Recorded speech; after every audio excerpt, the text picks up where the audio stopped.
Hello. This is the Right Honourable Cornelius Bleakridge Mumblecrust, making my AI debut on this channel.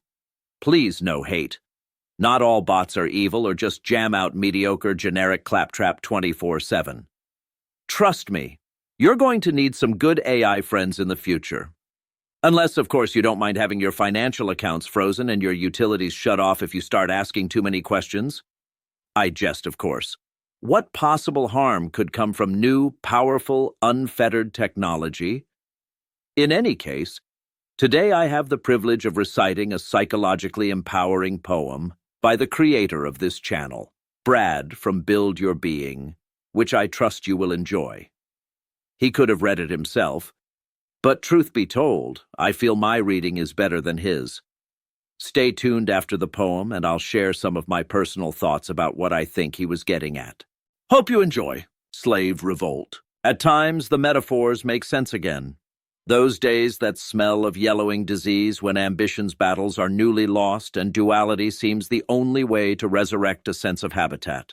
It's not that we bow down once more before the blood-slick throne of Christianity, that land of chains from which we've run away, where we were taught to ridicule ourselves as ugly, wicked things deserving hell. But we've grown acrobatic nonetheless, and dance anew with readjusted truths, still spinning us in webs like days of old, while we caress their futuristic masks, unaware of hidden orthodoxy. Our golden, pseudo-liberated myth, like cancer of the soul, keeps coming back. Jehovah's gone?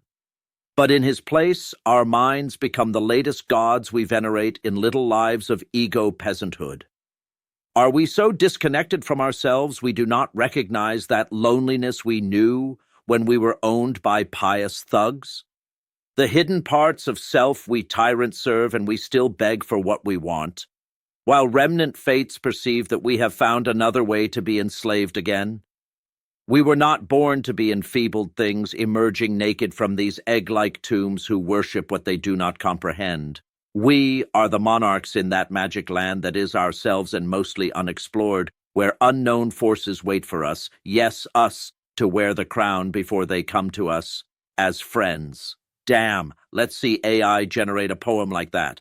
Seriously, though, there's quite a lot there, and you might want to replay this video a few times so you can gain more from it. On a side note, in a personal conversation with Brad, he confided in me that the final stanza, the one that starts, "We were not born to be enfeebled things." He told me that was the truest thing he ever wrote. Not that he consciously composed it. It was more that he channeled it. It flowed through him as all true art does.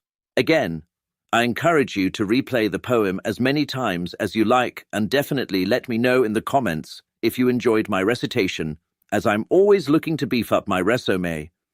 But I just want to add a few personal thoughts about the poem. Clearly, Brad had some deep personal conflicts with organized religion. The stark language and imagery, like the blood-slick throne of Christianity, or like cancer of the soul, suggests that it was long-standing, arduous, and deeply personal.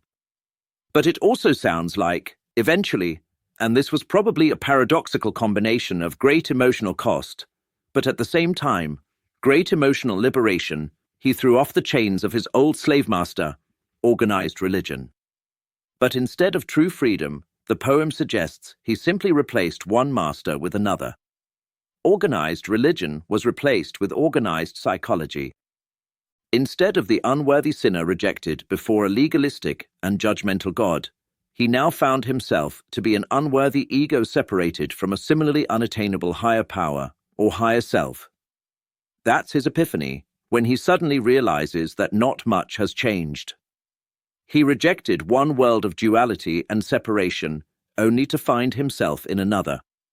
And then we come to the final stanza of the poem, when he defiantly rejects the notion that we were born to be enfeebled things, things that, by default, subjugate themselves to life's great, mysterious, invisible powers.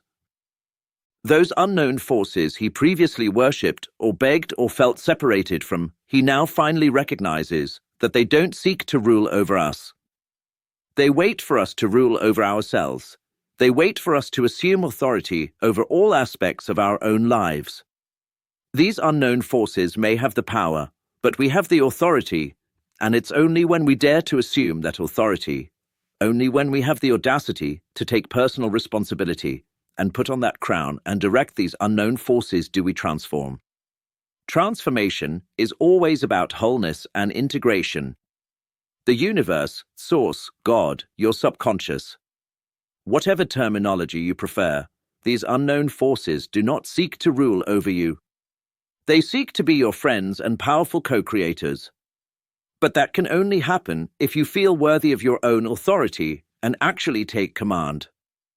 So what are your thoughts? Let me know in the comments below. Does the poem resonate with you? Do you find that the worlds of organized religion and conventional psychology can both lead to a sense of duality and separation?